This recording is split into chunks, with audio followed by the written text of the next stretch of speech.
Bonjour les amis, c'est Lily, c'est License to Quilt. On se revoit de nouveau pour des nouvelles aventures. J'ai décidé de commencer l'année avec la décoration d'intérieur. C'est-à-dire qu'aujourd'hui, on va apprendre à coudre des cantonnières, des rideaux, avec ou sans ruban fronceur. Il y aura plusieurs épisodes, je veux dire par là. Donc, il va falloir que vous patientez au fur et à mesure, je vais les publier.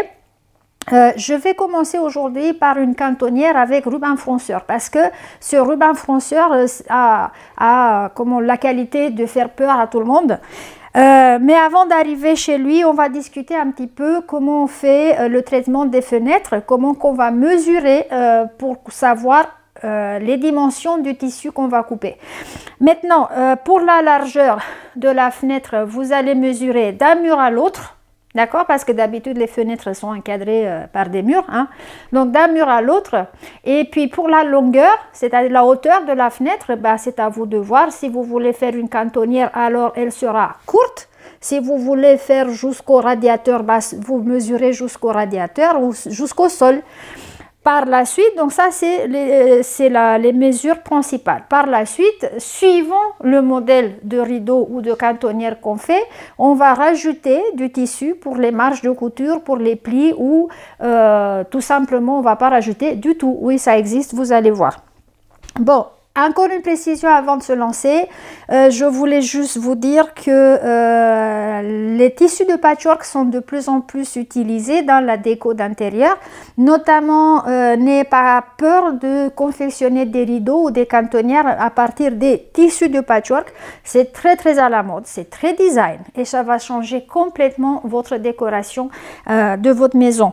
Et vous n'avez pas besoin de faire appel à personne pour cela. Les rideaux, bon, je sais que traditionnellement, on utilise tous des rideaux en voile, des rideaux en dentelle, ce qui mémérise complètement la maison, donc je déteste ce type de rideaux-là. Lancez-vous dans des tissus de designer, vous allez voir, ça va tout changer. Et encore une dernière précision, je promets que j'arrête. Les rideaux peuvent avoir de la doublure, c'est-à-dire peuvent être réversibles. Dans le cas où, comme aujourd'hui, moi je prépare ça pour une fenêtre qui a un film, donc de l'extérieur on ne peut pas voir mon rideau, je ne vais pas la doubler, mais si les fenêtres sont transparentes, ça permet la vue de l'extérieur. Il ne faut pas que les gens qui passent à côté de votre maison voient un dos de tissu qui est moche. Donc on va voir au fur et à mesure comment on fait des rideaux réversibles qui sont jolis de l'intérieur et de l'extérieur. Bon. C'est parti. Donc, aujourd'hui, j'utilise un tissu qui vient de la collection.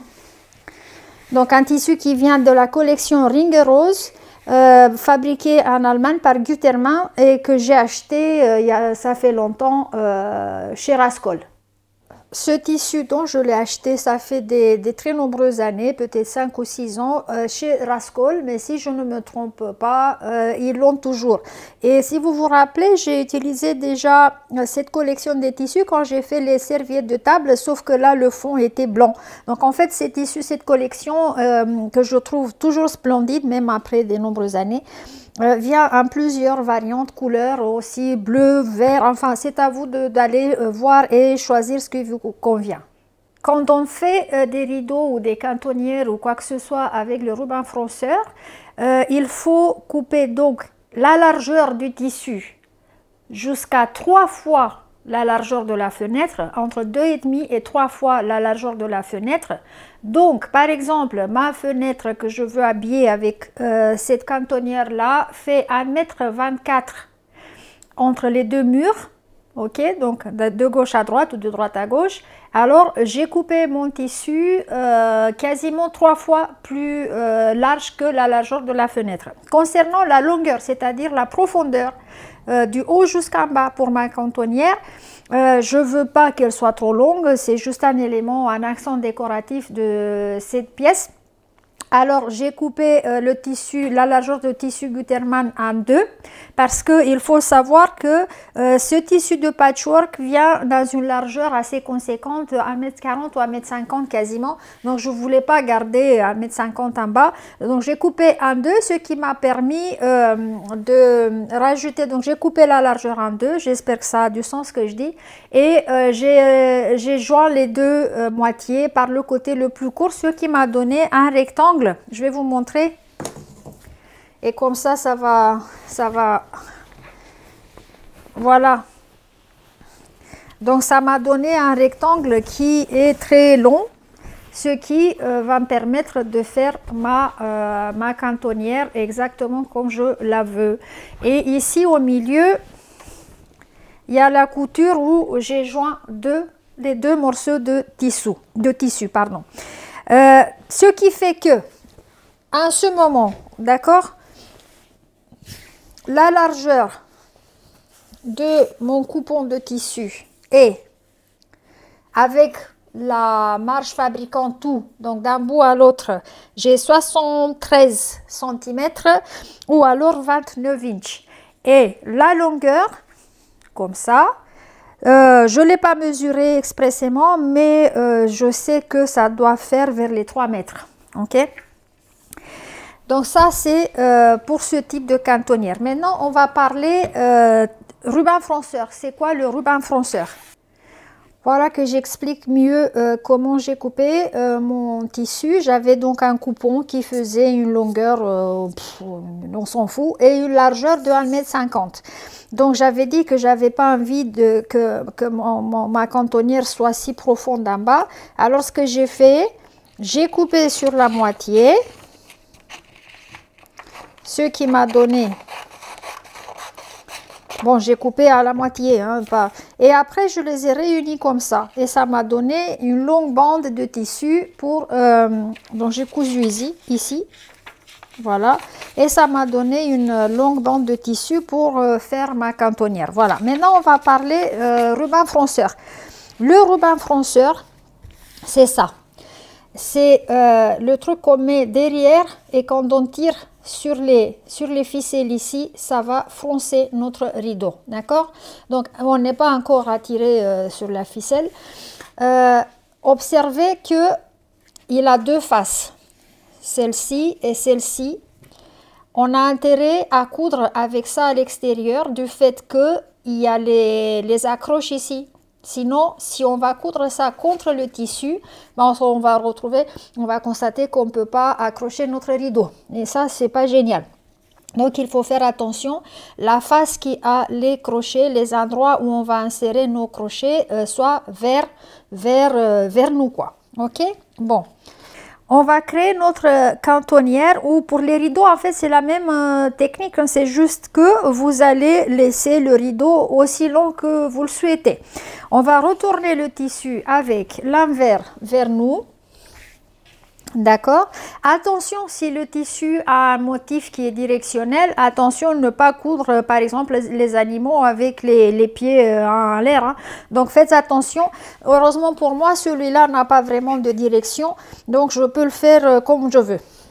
On va repasser tous les quatre côtés de notre coupon de tissu comme il suit. Je veux commencer, j'ai décidé que cette partie-là va être le haut de ma cantonnière et cette partie-là va être le bas. On va faire des ourlets en fait, d'accord? Donc, je prépare, laissez-moi juste mettre mon mini tapis de repassage à côté de moi.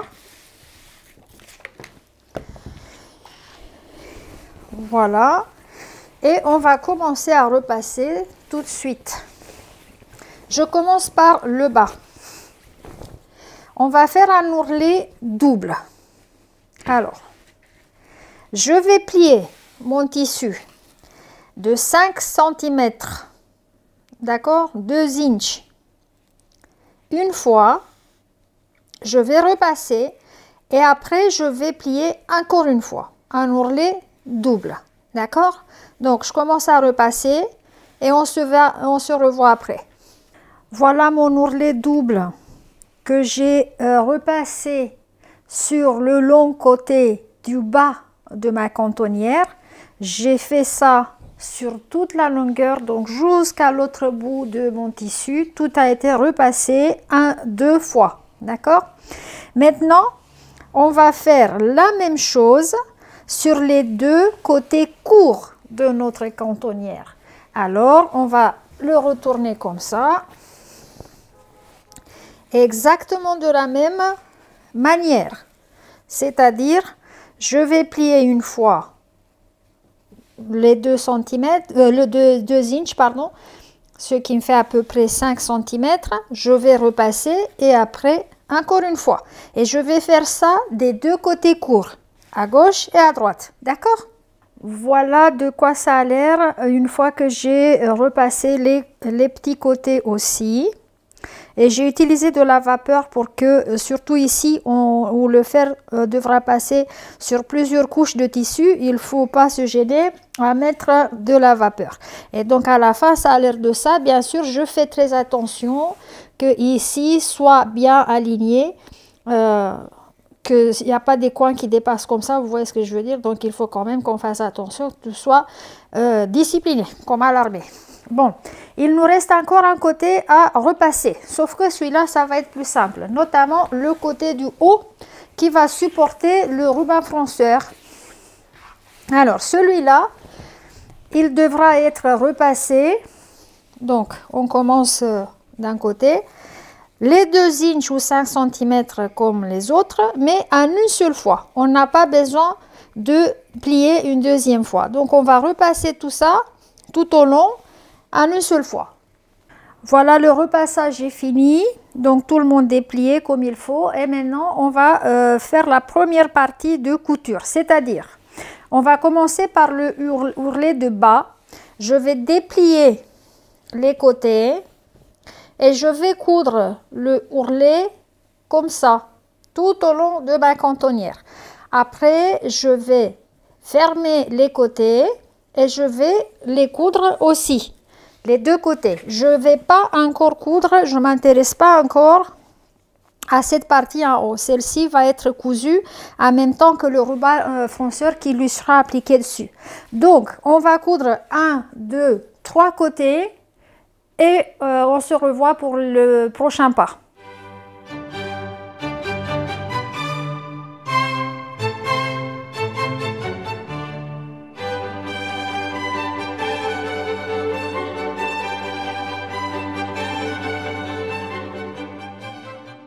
Voilà, j'ai fini à coudre le ourlet en bas et ces deux ourlets de côté. Et donc voilà de quoi ça a l'air à l'endroit. Et surtout, il faut observer le coin. D'accord? On n'a pas trop de couture sur le coin. Et ça a l'air assez professionnel comme ça. Donc je dirais que c'est très bien fait. Bon, maintenant, il nous reste l'ourlet supérieur. Celui-là où on avait dit qu'on repasse le tissu une seule fois, on le plie une seule fois. C'est ici que nous allons appliquer le ruban fronceur. Et donc je vais commencer, je suis droitière, donc je vais commencer ici pour insérer le tissu donc comme ça dans la machine à coudre. Voilà, le tissu est préparé, on va prendre le ruban. Et je vous répète, faire attention à garder les crochets, hein, les crochets ici, hein, pas, parce qu'après on aura un petit problème. Le ruban fronceur devra couvrir cette marge qu'on n'a pas coupée, celle-ci qu'on a laissée crue comme ça. C'est pour ça qu'on n'a pas eu besoin de plier deux fois, parce que sinon avec le ruban fronceur en plus, ça aurait fait une couche trop épaisse. Donc on va l'appliquer ici. Avant de commencer à coudre, on va chercher ici les deux bouts de ficelle, d'accord, et on va faire un nœud pour, on va tirer plus s'il y a besoin, voilà, on va faire un nœud ici, voilà, et on va commencer à coudre après. Donc on peut repousser ça, c'est pas un problème, vous voyez ça glisse. Attention, je vais quand je commence à coudre le ruban fronceur, je vais coudre une fois ici, ce bord-là, ce côté du ruban fronceur, on va le coudre, on va l'assurer sur place. On va couper après ce qui déborde. Je vais placer une couture après ici, une couture ici et une couture au milieu. Attention, ne pas coudre sur la ficelle ou alors sur les crochets, parce que sinon après on aura un problème. Donc je le mets, le milieu de ma bande va couvrir cette marge du tissu et je vais appliquer, j'ai dit, une couture ici, une couture ici et une au milieu. Et donc 3 coutures qui vont assurer en place mon ruban sur toute la longueur de ma cantonnière. Et j'ai fini à coudre mon ruban fronceur. Donc j'ai fait les 3 coutures. Et ici, une fois que, donc 1, 2 et 3. Et une fois que je suis arrivée ici, j'ai coupé à ras. Voilà, d'accord. Ça a l'air, c'est de ça que ça a l'air sur l'envers. Et puis à l'endroit, c'est comme ça. C'est bien, à mon avis, c'est bien. Maintenant, donc j'ai aussi fait une petite couture ici et j'ai délibérément j'ai cousu par-dessus les fils que j'ai noués ici pour que je les assure, je les sécurise bien en place. Et après j'ai coupé l'excédent, j'ai laissé un peu, mais bon, ça je verrai si je vais raccourcir plus. Maintenant, ce qui reste à faire, c'est tirer sur les ficelles pour froncer le rideau pour arriver à la largeur souhaitée. Donc ma fenêtre fait 1,24 cm. J'ai préparé sur ma table, donc j'ai mis une règle qui fait 1 mètre, donc jusqu'ici. Et puis après j'ai rajouté de ma planche de découpe encore 10 inches pour avoir la largeur totale de 1,24 m. Je mets mon rideau avec l'envers vers moi et je vais chercher ici les fameuses ficelles. Il faut c'est facile à trouver. Voilà une, hop, et la deuxième, voilà, et on va tirer dessus. On va tirer dessus jusqu'à ce que on arrive à ce que l'on souhaite.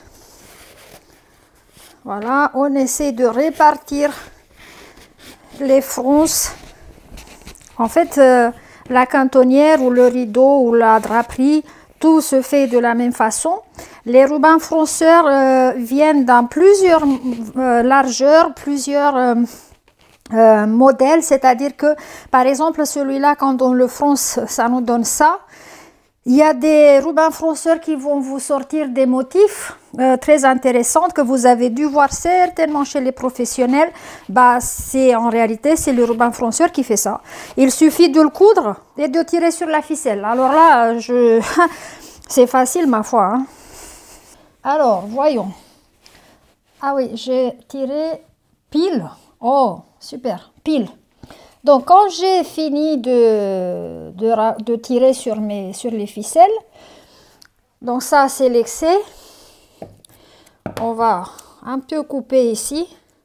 Tout ça, ça ne nous intéresse pas.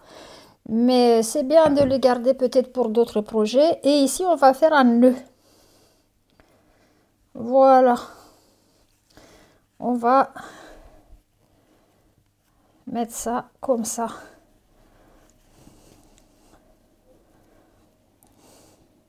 Comme ça bouge plus. Bon, on peut laisser un peu si jamais on a besoin, mais pas si long que ça pour que ça déborde. On peut laisser un peu, voilà. Et on va retourner le rideau à l'endroit pour le ranger joliment. Et voilà mon rideau. Moi, je suis assez contente de ce que j'ai fait. Maintenant, il y a 2 possibilités. Soit vous en avez déjà sur place la barre à rideau avec les crochets. Et dans ce cas-là, votre intérêt pour ma vidéo s'arrête ici. Ou sinon, vous n'avez pas. Et puis, il faudra qu'on passe à la partie bricolage. Bricolage, ça veut dire, on va retourner. Donc ici, il faut appliquer maintenant les crochets. Donc, moi, j'ai trouvé sur Amazon parce que je n'avais absolument pas des crochets. Et j'ai trouvé ça, regardez, métallique. C'est très très bien et très facile à utiliser. Donc, je vais commencer à mettre mes crochets. Je vais mettre un directement ici, hop, au début. Donc, l'idée est de mettre le crochet dans l'espace qui lui est dédié ici sur le ruban fronceur. On va mettre donc les anneaux déjà au tout premier ici pour bien sécuriser le rideau en place, et après on va essayer de les distribuer assez régulièrement sur toute la longueur de notre ruban fronceur. Alors j'ai presque fini et j'ai trouvé la méthode pour insérer mes crochets facilement. Et voilà le dernier. Bon, maintenant pour l'emplacement des crochets, vous verrez comment vous voulez, plus rapproché, plus espacé. Ça n'a vraiment pas beaucoup d'importance, ça tient de goût et puis de la stabilité du rideau. D'accord? Donc ça, c'est fait, c'est fini. Ok, maintenant, la barre à rideau. Si vous n'avez pas une, hein, parce que là, vous voyez, c'est prévu pour une barre. Je n'ai pas le système là qui vient avec les rails, les crochets en plastique, tout ça. Non. Donc, tout est bricolage et tout, j'ai trouvé sur Amazon. Donc, j'ai une barre à rideau comme celle-ci. Celle qui est autobloquante entre les murs, d'accord, les deux côtés du mur, elle se bloque. Vous fixez la longueur qui vous intéresse et se bloque. La longueur est adaptable, c'est-à-dire, donc quand je la tiens comme ça, vous voyez ce petit truc en plastique ici, je tourne vers moi et elle est ouverte et je peux rallonger ou raccourcir comme je veux. Je tourne de nouveau vers l'extérieur et elle est bloquée en place, d'accord. Après, une fois que j'ai choisi la longueur, on va voir ici, à peu près, de toute façon, quand je vais l'installer à ma fenêtre, ça va de nouveau s'adapter, la longueur. Voilà. Maintenant, il faut l'ouvrir pour insérer les anneaux. C'est ici. Vous voyez, à ce bout de la barre, il y a ce plastique qui a du relief. C'est ici qu'on va l'ouvrir. Et ça s'ouvre comme toute autre chose. Voilà. Et je vais commencer à mettre mes anneaux ici. Et maintenant, je ferme.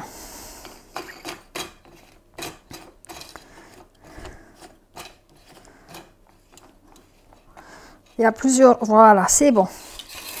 Et donc voilà, attendez,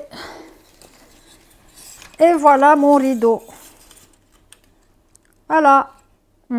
J'aurais pu peut-être mettre plusieurs anneaux pour que ce soit plus, mais bon, je trouve que c'est un projet assez réussi comme ça. Après, si j'ai besoin de l'adapter plus, je vais l'adapter, il n'y a pas de souci. Bon, j'espère que ça vous motive pour vous lancer dans la déco. Et j'ai plusieurs modèles de rideaux en tête pour vous montrer. On verra ça au fur et à mesure.